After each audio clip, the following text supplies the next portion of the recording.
What's up, ladies and gentlemen? It's your boy Brando. I'm here to give you Season 4 patch notes. So let's roll through CallOfDuty.com patch notes right here. You guys can see the address on the screen. If not, I will leave a link down in the description below and you guys can read through it. But let's get through these patch notes. So, Season 4 dropped today, guys. It was about 11 a.m. Central Time. Your boy started streaming it. We had a great time. We were playing Bondo. It was a fun map. It's really fun. Warzone is really fun right now. That new map is awesome. So, in case you guys didn't know, there's three new weapons that came out. The Tempest Razorback Assault Rifle, really OP, really good. It's probably going to be the meta for Call of Duty Warzone. The ISO 45 SMG was really good too. And the Tonfa melee weapon, which will be unlocked throughout the season because you got to do a Vondel in-season event for us to actually unlock it right now.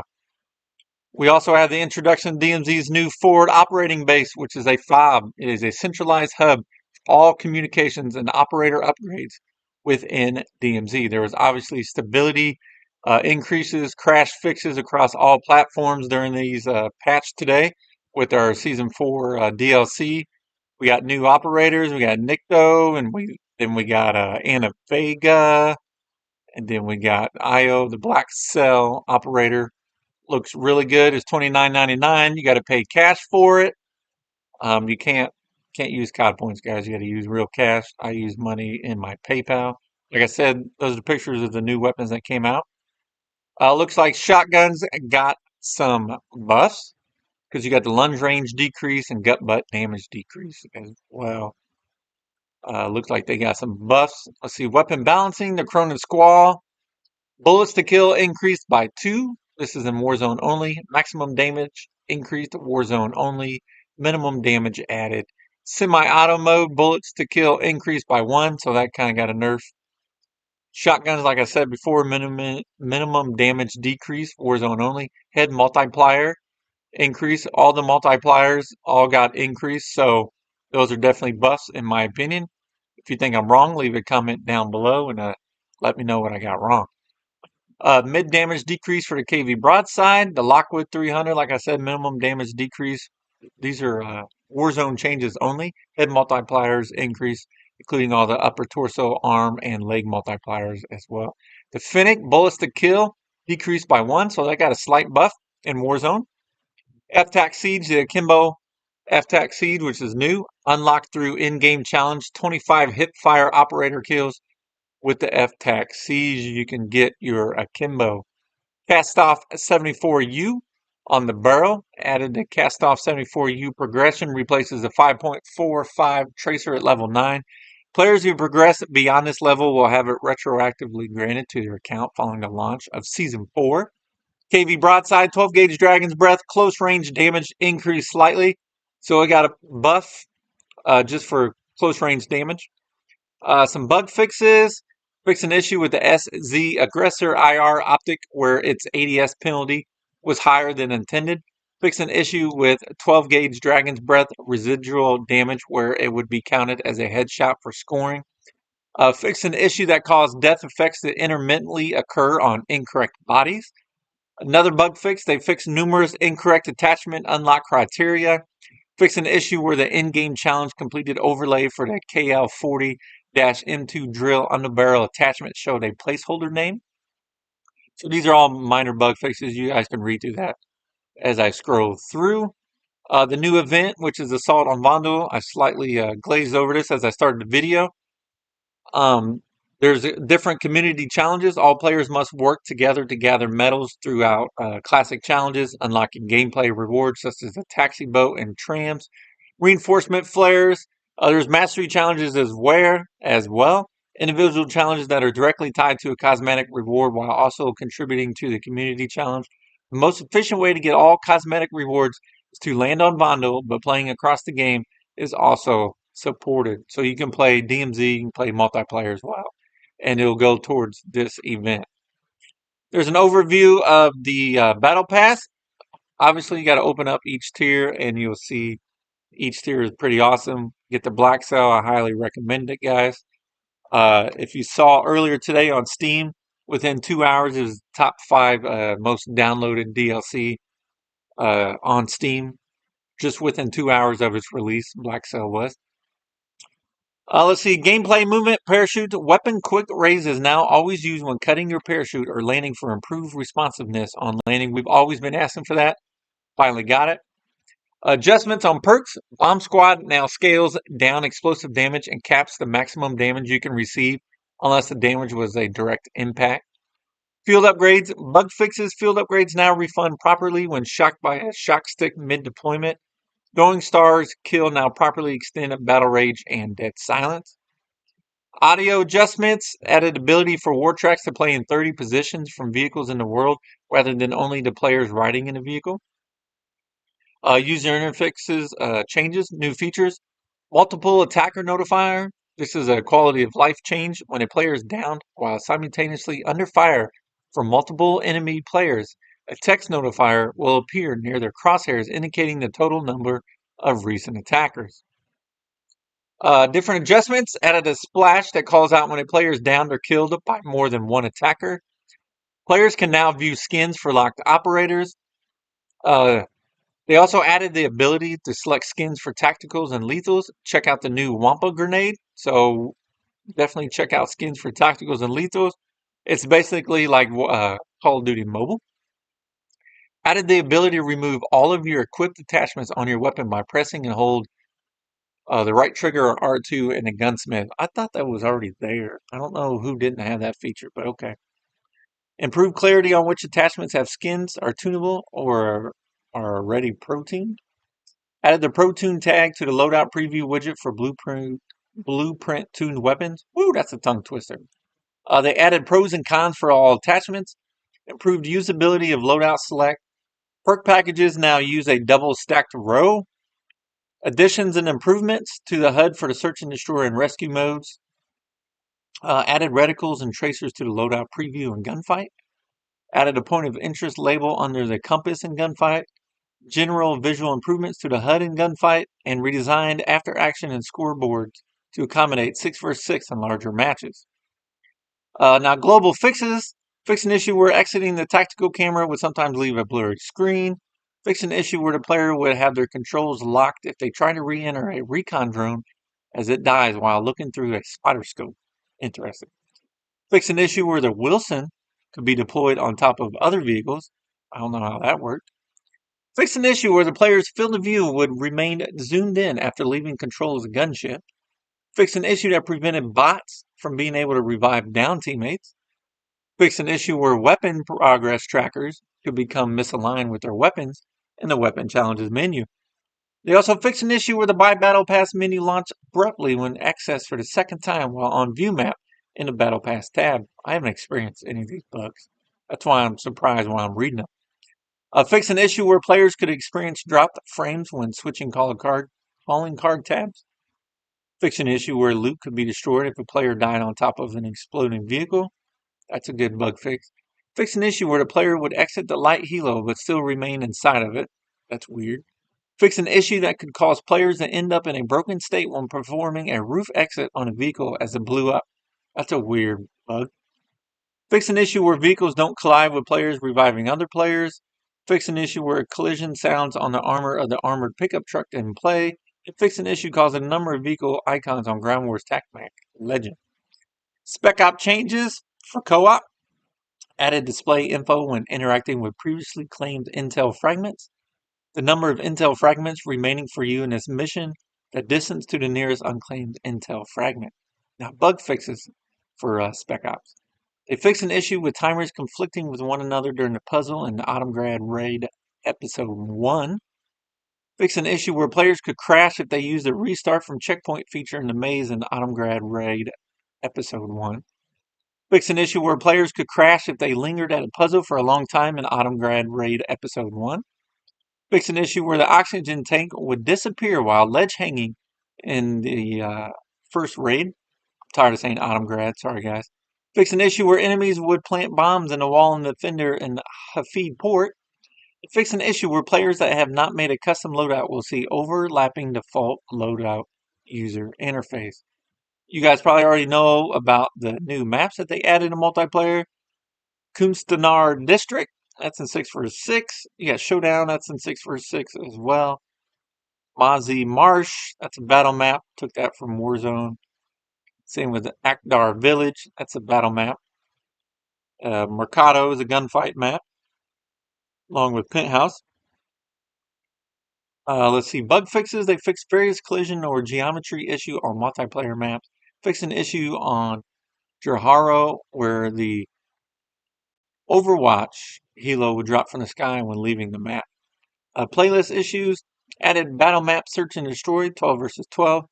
Added the quick play 10 versus 10. Third person affected gun game, drop zone, and grind. So third person is back, ladies and gentlemen. All right, general adjustments. They tuned spawns for Greenberg Hotel, Black Gold Exhibit, and the Himmelmat Expo. Updated the rate at which UAV sweeps are performed for the infected team and Giant Infected. One sweep every 20 seconds by default, and one sweep every 3 seconds when less than 24 survivors remained. They updated class tables to include blueprints through Season 3 Reloaded. Moved the bag locations from the top of the barrels to the ground on Black Gold and Knockout. Added score limit and time limit options for bounties and adjusted weapon locations on Black Site and Gunfights. Let's see, they fixed several exploits with the tactical camera, out of bounds issues with the recon drone, issues where players would sometimes not receive the proper rewards when killing players downed in last stand. Fixed a connection timeout issue some players would encounter in drop zone. Fixed a bug where some melee kills would not count as one-hit kills and one in the chamber. Fixed an issue where some in-game weapon challenge camo unlock text was cut off and did not include the weapon name. These are simple bugs. I don't know why these were even originally in the game. They fixed an issue in private matches where the player could not earn kill streak properly with the retained streaks on death and persistent streak progress, not stake. Rank play, guys. These are different rank play changes. FYI, if you guys didn't know, every season, right before the new season drops, they take down rank mode. And a few hours afterwards, rank mode comes back up. So at the time you're watching this video and you didn't see rank mode in the game, it is back right now. So hop in, play your rank mode, get your rewards, and have fun doing so. And show off on a scoreboard and a ranked leaderboard of where you're at and what your standings are. If you guys want to read through these changes, just go ahead, pause the video. You guys can look at the changes for rank mode. I want to cover some Warzone, more patch notes on Warzone. So, like I said before, Assault on Vondel is the new limited time event. New map is Vondel. Played it, loved it. Already have a win in it. It was fun. Duo's victory. These are POIs, which are point of interest that players will be able to explore. You guys probably already seen the map with all the POIs on it.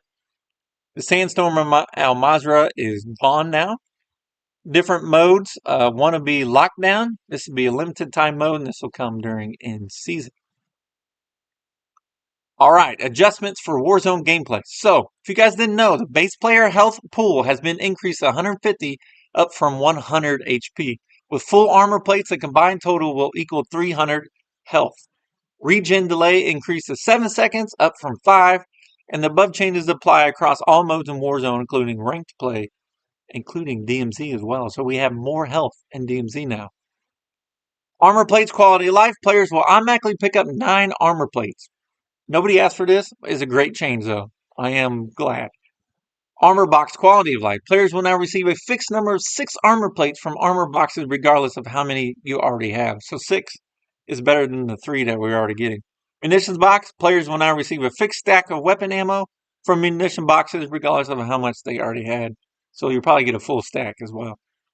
Vehicle fuel. This is an interesting change. I read it earlier. Gas cans will now drain a percentage of total gas while refueling a vehicle. You can now siphon gas out of a vehicle using a gas can, so that's a cool new add. And rather than catching fire when out of fuel, the heavy chopper will just straight drop out of the air. It's pretty realistic, guys. Playlist updates, these are for the next 2 weeks. Obviously, Plunder is here. Ashika is gone this week, but it'll be back next week. Bondo will be in each playlist, so that is great. Here's a rejoin feature that we talked about earlier. Players that experience a client clash on their device will be able to reconnect to their match within 4 minutes. But there's some caveats to this, so just pay attention. Players must have at least one squad member remaining alive for you to rejoin. And this feature does not apply to solo playlists. There must be at least 5 squads remaining in the match. Now, there's a note as well that they put here. Playlist updates that go live during a match in progress will prevent players from using the rejoin feature. So if you played today and tried to use that rejoin feature, there's probably about 4 or 5 playlist updates. So you would not have been able to use that rejoin feature, but you also shouldn't be crashing either. Hopefully, side note guys, Modern Warfare 3, if we have zombies and we get kicked out of the game, hopefully we'll have a rejoin feature just like this. Should be able to seamlessly go from NW2 to NW3, so we'll see. Gulag kill adjustments. So the Gulag kill cam, the kill cam has been enabled in the Gulag. Pre-match lobby audio, prox voice chat has been disabled in the pre-match lobby. And exfil sequence quality of life. Players are now able to skip the exfil sequence animation. Gameplay. Bundle, there's all modes. There's going to be a new vehicle. If you guys haven't used this already, I used it on stream earlier today. The tactical amphibious vehicle, awesome vehicle. Dynamic fog system, rolls in, rolls out. Announcer on the map lets you know when the fog is rolling in, so you just got to be ready for that. Right now, there is a resurgence mode on Vondo. It's pretty fun. Reinforcement flare. This field upgrade will deploy an enemy squad member that is randomly selected. And favorite supply box. This is a rare supply box that arms players with their 2 favorite weapons. These haven't been unlocked yet. We got to get this through completing the challenges in the event. Let's see. Armor box buy station price increased to $2,500, up from $2,000. Same with munitions box. Now the backpack inventory. This is interesting. While attempting to loot an item that a player already has an active loadout slot, they will be presented with the option to stow the duplicate in their backpack. So that's nice. Marker smoke effects. There's different changes to this. So a loadout drop marker be red. Deployable buy station marker, it'll be green, and a smoke for a smoke grenade will stay gray. The resupply perk, the time to recharge equipment has been increased to 50 seconds, up from 30. Redeploy drone destruction damage. The explosion damage caused by a redeploy drone when it impacts the ground has been adjusted, and minimum damage increased to 50, up from 10, and the maximum range increased to 150, up from 50. Bounty contract quality of life. The bounty contract will prioritize selecting a target that is on the ground and within close prox of the player. So your target, when you collect a bounty contract, the target will be close to you now and it won't be clear across the map like it used to be. Data Heist public event. Players will now receive a circle peak reward of the upcoming circle when they complete the Data Heist public event on Ashika Island. Gas circle finale behavior. The number of moving circles in the final phase of a match has been decreased to 2, down from 4. These circles move and collapse in size slower than before. Gas damage in all maps, including Battle Royale and Resurgence. Gas damage, reduced gas damage to 6 while not wearing a gas mask, down from 9. And during the first 4 circles, reduced gas damage while wearing gas mask is to 5 now, down from 6. So slight change there. So they nerfed the gas, basically, if that's what you guys want to say. Armor plates. The number of armor plates that players spawn with in the Gulag has been decreased to 1, down from 2. So we only have 1 plate now. Players will continue to spawn with a full 3 armor plates in Warzone ranked play, though. Gulag overtime. The time it takes to capture the domination point in the Gulag has been increased to 4 seconds, up from 3. Dude, that 3 seconds used to go by quick. Strongholds. Inactive strongholds have been renamed to abandoned supply caches. Active strongholds and abandoned supply caches are now enabled from the moment the match starts during infill. Active strongholds and abandoned supply caches now have floating POI indicators that can be seen from above in the world space during your infill. White supply boxes have been removed from active strongholds.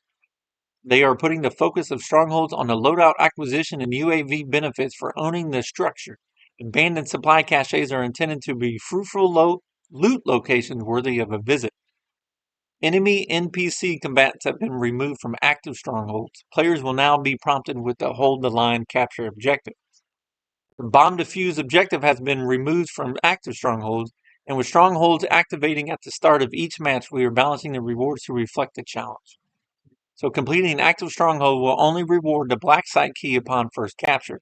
The loadout is awarded when a stronghold is captured and can only be acquired once per squad. Players are now able to recapture a stronghold that has been captured by another squad. and subsequent captures will only reward players with access to the custom loadout crate and a stronghold UAV effect. The UAV effect with completing a stronghold will now be shown to enemy players on the attack map.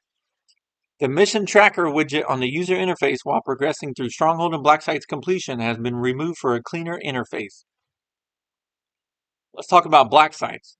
The UAV effect from completing a black site will now be shown to enemy players on the attack map. So it ends up being a red area showing you how far that UAV is. The potency of enemy NPC combatants at black sites has been reduced. So those NPCs have been nerfed. Resurgence, dynamic resurgence. The resurgence countdown timer is now dynamic and will adapt based on the current number of players in your squad. To clarify, a solo player that queues into a quads playlist will play with solo countdown timer rules. It's like 4 seconds, I think it was. Maybe less, maybe 5. Vengeance icon. When a squad member pings an enemy that recently eliminated a friendly player, they will now observe an icon above the enemy to indicate that said player will reduce the resurgence countdown timer more than others. Track squad indicator. Squads will receive a HUD warning similar to the one used for interrogation mechanic when a squad member has been eliminated and the enemy squad is able to see the position of remaining squad members. Redeployment loadouts. Players will now encounter more variety in the loadouts that they redeploy with, as they've added submachine guns to the pool of weapons for the third circle onwards. First circle, you get a handgun without attachments.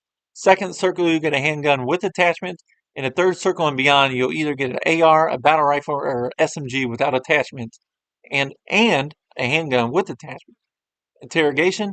This feature, which allows a player to interrogate a downed enemy player to reveal the squad's position, has been enabled in Resurgence mode. Not just regular Battle Royale, it's in Resurgence mode as well. For Al Mazrah and Plunder, strongholds, active strongholds has been disabled in this mode. Abandoned supply caches will now be enabled from the moment the match starts during infill. User interface changes. Let's see, perk package name. Players will now be able to see the name of their equipped perk package in various areas of the interface. Buy station pings. A floating icon will now appear above a buy station to indicate that an item that a player has pinged for purchase. Scoreboard and Gulag. Players are now able to view the scoreboard while in active Gulag match or even in the holding pen. Ranked play text chat. Players are now able to disable global text chat while leaving the team text chat enabled. That was a tongue twister. Warzone ranked play. Let's see. Global Battle Royale changes. Season 4 brings in new changes and updates. Restricted weapons and equipment. So gas cans, I guess they're gone. Deployment fee update. There's all kinds of different changes in Warzone ranked mode. But what I just covered earlier was mainly all the Warzone changes. Hopefully you guys enjoyed all the changes in Warzone so far if you guys haven't played it. Let's see. Get all your DMZ intel on our Season 4 community update blog. Let's see what's in DMZ. I think we already talked about this before. The new DMZ content, new mission objectives, the forward operating base. It's pretty easy.